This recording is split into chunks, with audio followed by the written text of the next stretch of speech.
There's a phrase that seems to follow the Tuskegee Airmen everywhere their story is told. It appears in documentaries, museum exhibits, newspaper features, and commemorative speeches. Schwarze Vogelmenschen, Black Birdmen. According to the popular story, German fighter pilots coined the nickname after repeatedly encountering the famous red-tailed Mustangs over Europe. The tale claims that the Luftwaffe not only recognized these escorts, but feared them more than any other American fighter group. It's a powerful image. Praise from your own side can always be dismissed as patriotic storytelling, but admiration or fear from your enemy feels different. It feels like proof. There's just one problem. Who actually said it? Which German pilot? Which combat report? Which wartime diary? Which interrogation transcript? Which memoir written after the war when there was no reason to invent such a story? Follow the phrase back through decades of books and articles, and something strange happens. Every source credits the Germans. None names a German, none cites a wartime document. Even some official U.S. Air Force publications quietly use the word reportedly, a small word that admits the evidence has never been found. That doesn't mean the Tuskegee Airmen weren't extraordinary. In fact, the truth is almost the opposite. Because when you put the legend aside and open the original records, mission reports, combat summaries, victory credits, missing aircrew reports, and War Department investigations, you discover something even more remarkable. Not a fairy tale, a documented achievement. To understand why so many myths grew around these men, you first have to understand why they existed in the first place. In 1925, the U.S. Army War College published an official study titled The Use of Negro Manpower in War. This wasn't a fringe opinion. It represented the thinking of one of the Army's highest institutions. The report argued that African Americans lacked the intelligence, discipline, leadership, and courage necessary for modern warfare. Flying military aircraft, it concluded, was beyond their abilities altogether. For the next 15 years, that document quietly shaped military policy. Then, politics intervened. Under increasing pressure from civil rights organizations, black newspapers, and members of Congress, the War Department finally agreed to create a segregated flying unit. In March 1941, the 99th Pursuit Squadron was officially established. Ground crews trained in Illinois. Pilots trained at Tuskegee Army Airfield in Alabama. One word immediately became attached to the project: experiment. Many people today believe it was an experiment designed to fail. The historical record paints a more complicated picture. Resistance certainly existed, especially among senior officers who opposed integrating black pilots into military aviation. But inside Tuskegee itself, the evidence tells another story. White instructors, mechanics, and commanders, including Colonel Noel Parrish, worked tirelessly to ensure the pilot succeeded. That's an important distinction. A documentary about myths shouldn't repeat one of its own. In March 1942, the first 5 black military pilots graduated from Tuskegee. Among them was Benjamin O. Davis, Jr. Years earlier, Davis had entered West Point under extraordinary circumstances. For 4 years, many of his fellow cadets refused to speak to him except when military duty absolutely required it. He ate meals alone, studied alone, lived in near total silence. The goal wasn't merely to isolate him, it was to pressure him into quitting. He never did. By the time he graduated, Davis had already learned one lesson that would define his entire career. Keep doing your job, even when everyone expects you to fail. That attitude would soon be tested in combat. Because unlike every other American fighter squadron, the 99th wasn't simply fighting Germany. It was also fighting for the right to exist. Every mission they flew was being judged, not just by generals, but by politicians, newspapers, civil rights activists, and critics waiting for evidence that the entire experiment had been a mistake. Black newspapers like the Chicago Defender and the Pittsburgh Courier followed every development closely. Their readers understood exactly what was at stake. A single failure could become ammunition for those who insisted African Americans had no place in military aviation. The pressure was immense. The squadron deployed to North Africa in April 1943. Flying rugged P-40 Warhawks, the pilots entered combat over Sicily. On July 2nd, Lieutenant Charles Hall engaged a German Focke-Wulf FW-190. After a brief dogfight, Hall shot it down. It became the first confirmed aerial victory by a black American pilot in the U.S. Army Air Forces. It should have silenced the critics. Instead, the criticism intensified. Just months later, Colonel William Momier, commander of the White 33rd Fighter Group, submitted a report recommending the 99th be removed from combat. He argued the squadron lacked aggressiveness and wasn't performing well enough. This wasn't a private opinion. His recommendation climbed through multiple headquarters until it reached the Army Air Forces in Washington. At that point, something unusual happened. Rather than simply accepting the judgment, the War Department ordered a formal investigation. Officials compared the 99th against every other P-40 squadron operating under similar conditions in the Mediterranean. Months later, on March 30th, 1944, the results arrived. The investigation completely rejected Momier's conclusions. The 99th had performed just as effectively as the white fighter squadrons fighting alongside them. Pause for a moment and consider what that actually means. The standard these pilots had to meet wasn't excellence. It wasn't heroism. It wasn't perfection. It was simply equality. And proving they were equal required months of federal investigation. No other American fighter squadron had ever been forced to justify its existence that way. Soon afterward came Anzio. During fierce fighting over the beachhead in late January 1944, the 99th Fighter Squadron destroyed 13 German aircraft in just 2 days. The battle effectively settled the debate. Few senior officers continued arguing that black fighter pilots lacked the ability to fight. The question had changed. No longer, can they fight? Now it became, how should they fight? That answer would shape one of the most famous reputations of the entire Second World War. On June 7, 1944, the newly formed 332nd Fighter Group began escorting heavy bombers for the 15th Air Force from Ramitelli Airfield on Italy's Adriatic coast. Initially flying P-47 Thunderbolts, the group included the 100th, 301st, and 302nd Fighter Squadrons. The experienced 99th joined them shortly afterward. Then, in July, everything changed.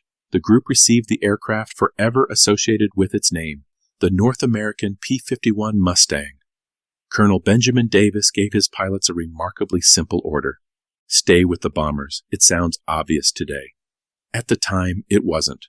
Escort fighters constantly faced temptation. Enemy aircraft would attack, break away, and lure American fighters into pursuit. If the escorts chased them too far, the bomber formations became exposed. A second wave of German fighters could then strike aircraft that suddenly had little protection. Bomber crews had seen it happen before. They knew exactly how dangerous it was. Davis insisted his pilots resist the temptation. Protecting bombers mattered more than chasing individual victories. That discipline would eventually define the Red Tails.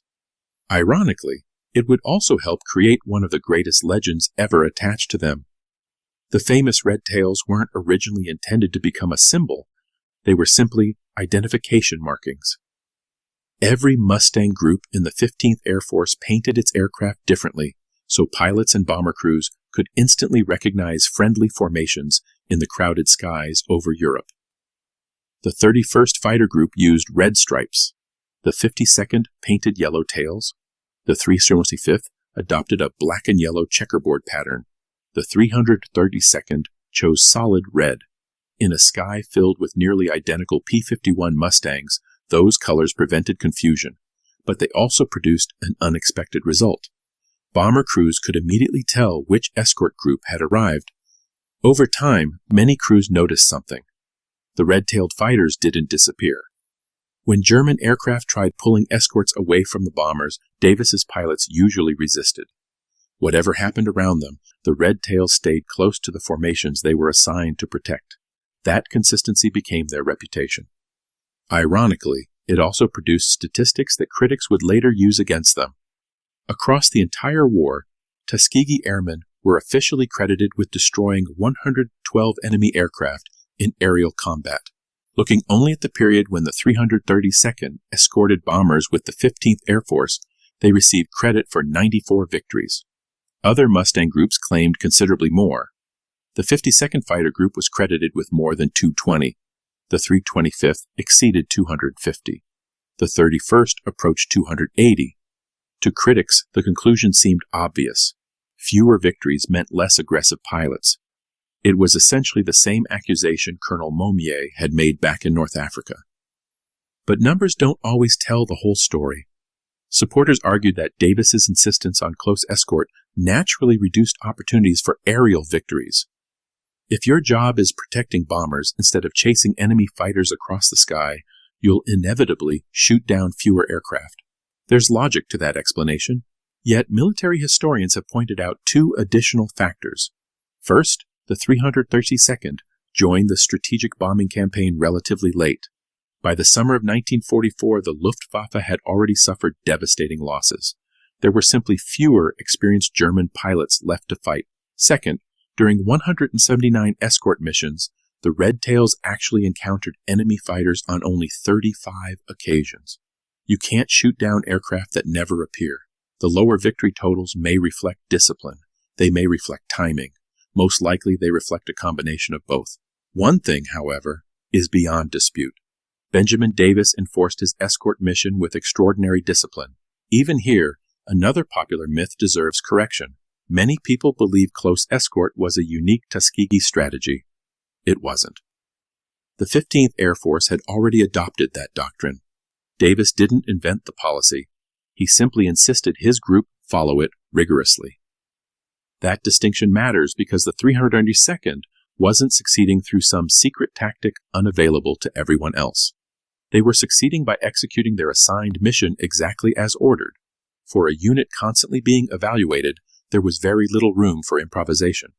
Another famous story centers on Lieutenant Lee Archer. For decades, people claimed Archer actually became a 5-victory ace, but that racist officials deliberately denied him his 5th confirmed kill to prevent a black pilot from achieving ace status. It's an emotionally compelling story. Unfortunately, the surviving records don't support it. Official victory credits show Archer claimed 4 victories. He received credit for all 4. He wasn't denied a confirmed 5th kill because none was ever officially claimed. Archer shared the highest score within the 332nd with Joseph Ellsbury and Edward Toppins. If military authorities had truly been trying to prevent black aces from emerging, it's difficult to explain why Ellsbury remained flying combat missions after reaching 4 victories. The documentary evidence simply doesn't support a conspiracy. Oddly enough, the real story is even more impressive. Instead of imagining one pilot unfairly denied a single victory, the records describe an entire fighter group repeatedly placing bomber protection ahead of personal glory. That required a different kind of discipline. Then another legend appeared. This one became even more famous. According to the story, the Red Tails never lost a single bomber while escorting them. It's one of the best-known claims in American military history. The origin can be traced surprisingly precisely. In March 1945, journalist Roy Ottley published an article in Liberty magazine describing the Tuskegee Airmen as the Dark Angels of Doom. Within the article appeared an extraordinary statement. Over more than 100 escort missions, not a single escorted bomber had been lost to enemy fighters. The claim spread almost immediately. Just weeks later, the Chicago Defender expanded it further. Now it wasn't 100 missions, it was 200. The number sounded incredible. It was memorable. It was inspiring.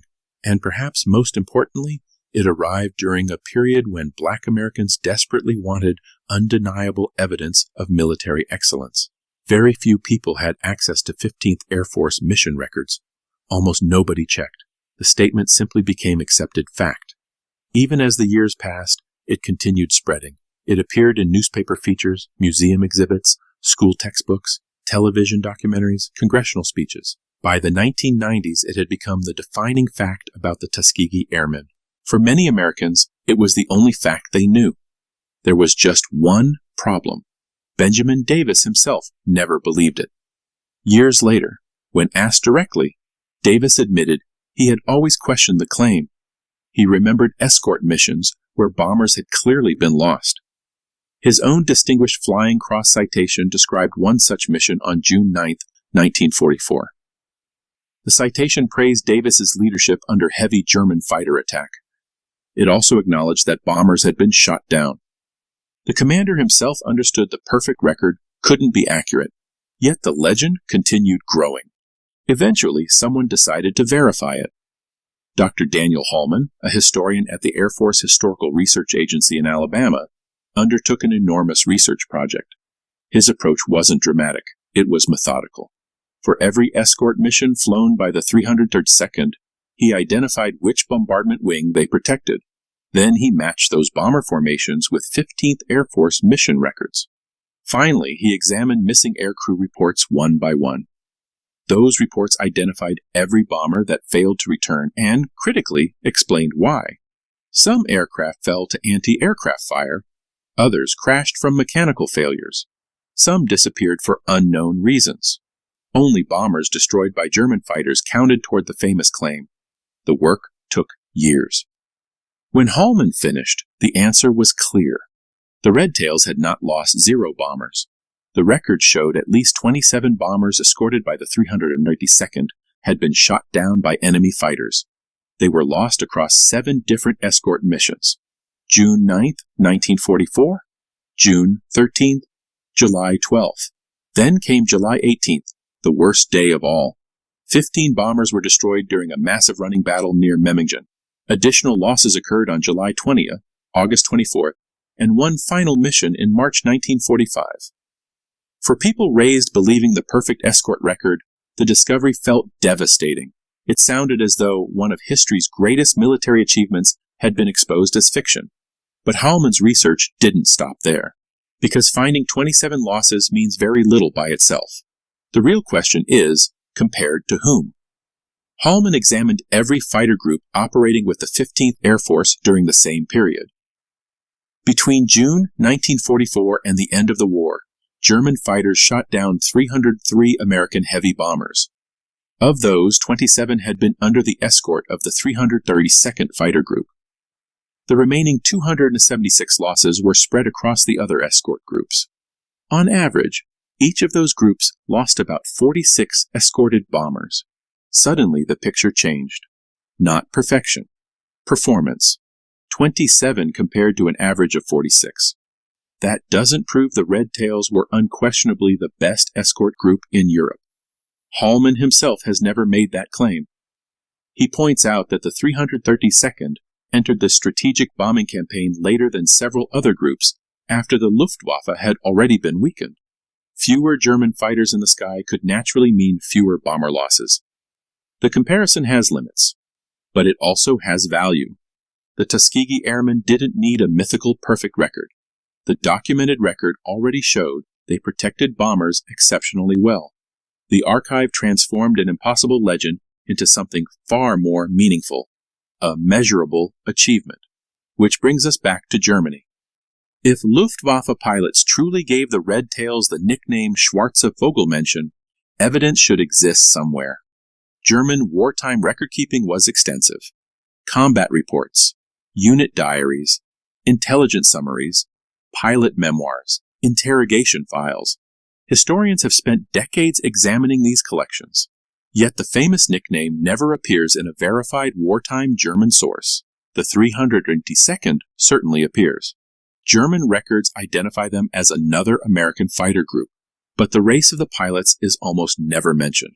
Perhaps the most surprising evidence comes from Dulag Luft, the Luftwaffe's interrogation center for captured Allied airmen. German intelligence officers built remarkably detailed files about American squadrons, commanders, aircraft, and operational habits. If any German organization had both the opportunity and the incentive to notice black fighter pilots, this was it. In August 1944, Tuskegee pilots Alexander Jefferson, Richard Macon, and Robert Daniels were shot down over southern France and passed through Dulag Luft before being transferred to prisoner of war camps. Years later, Jefferson described the experience in his memoir, Red Tail Captured, Red Tail Free. His account contains an unexpected observation. Inside the German prisoner system, he was treated simply as an American officer. For perhaps the first time in his military career, segregation disappeared. It wasn't because Nazi Germany embraced racial equality. Far from it. It was because within that particular military bureaucracy, his value was determined by rank, nationality, and intelligence potential, not by the segregation laws governing life back home. The irony is difficult to ignore. A black American officer could experience less official segregation inside a German transit camp than he often encountered while serving his own country. Meanwhile, high above Europe, German fighter pilots faced far more immediate concerns. By late 1944, the Luftwaffe was collapsing. Experienced pilots had become increasingly scarce. Fuel shortages limited training. Factories struggled to replace destroyed aircraft. Every mission became a desperate attempt to stop American bombers from dismantling Germany's remaining industry. In those conditions, survival came first.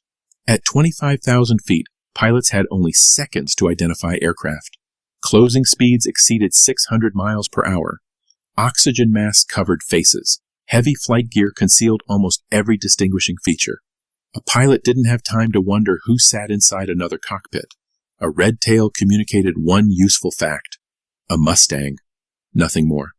There is no surviving evidence that German pilots connected the bright red paint with the race of the men flying those aircraft. And even the tail color wasn't unique. The 31st Fighter Group also operated red-marked Mustangs. Even American bomber crews occasionally confused the two units. If friendly airmen sometimes struggled to tell them apart, expecting German pilots to identify black crews during split-second combat becomes increasingly unlikely. The fear many German pilots described was real, but it centered on American fighters, overwhelming Allied numbers, and the relentless strategic bombing campaign, not on the demographics of one escort group. So where did the famous nickname originate? The evidence points in an unexpected direction. Not back into the war. Forward, after it. Early histories of the Tuskegee Airmen focused primarily on their accomplishments and the discrimination they overcame. The dramatic German nickname wasn't central to those accounts. Instead, it gained popularity decades later, during a period when the surviving airmen finally began receiving national recognition.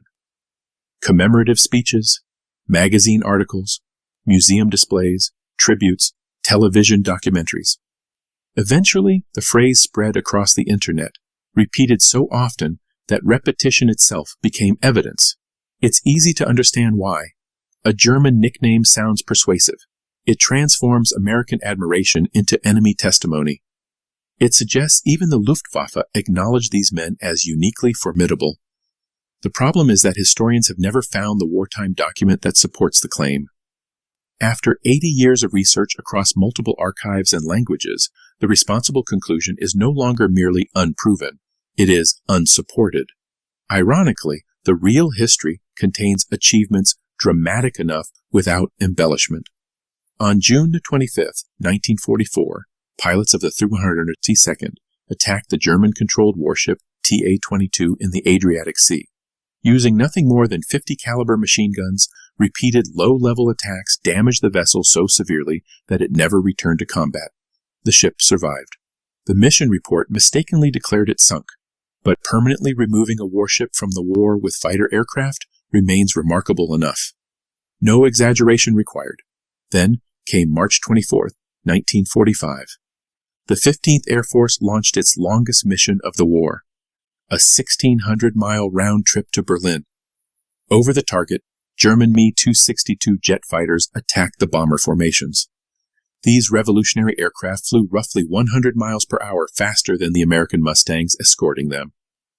Despite the disadvantage, red-tail pilots engaged. Charles Brantley, Roscoe Brown, Earl Lane. Each received credit for destroying a German jet. The group earned a distinguished unit citation. One popular story claims Roscoe Brown became the first American pilot to shoot down a German jet. Again, the historical record says otherwise. Dozens of Me-262s had already been destroyed by American pilots before that mission. Brown didn't need to be first. He accomplished something impressive enough on its own. A propeller-driven fighter pilot defeated one of history's first operational jet fighters in combat. That fact stands perfectly well without additional mythology. Interestingly, March 24th also appears in Hallman's research. 3 bombers escorted by the 332nd were shot down during that same mission. Jets destroyed. Bombers lost. Both happened together. That's what authentic combat history looks like. Victory and tragedy sharing the same sky. Legends rarely allow both to exist at once. Real history almost always does. The war eventually ended. The struggle for equality did not. In 1945, at Freeman Field in Indiana, black officers of the 477th Bombardment Group challenged illegal segregation inside an officers' club. 101 refused to sign regulations enforcing discriminatory policies. They were arrested. Their protest became one of the largest acts of nonviolent resistance in the history of the U.S. military.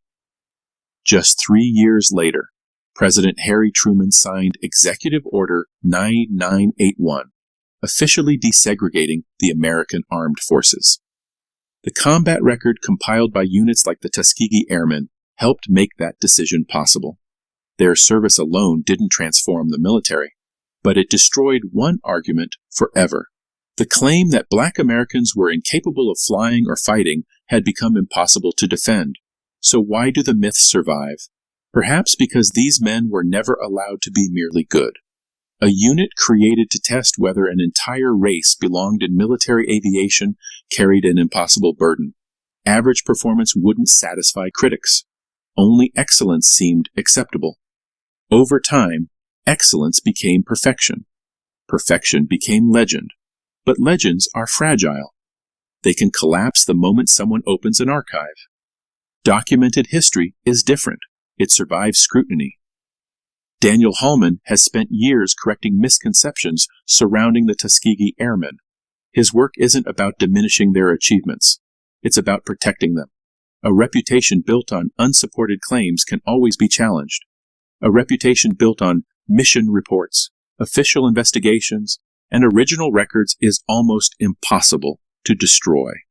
So perhaps it's time to set the famous German nickname aside. There is no verified wartime document. There probably never was. What remains is something stronger.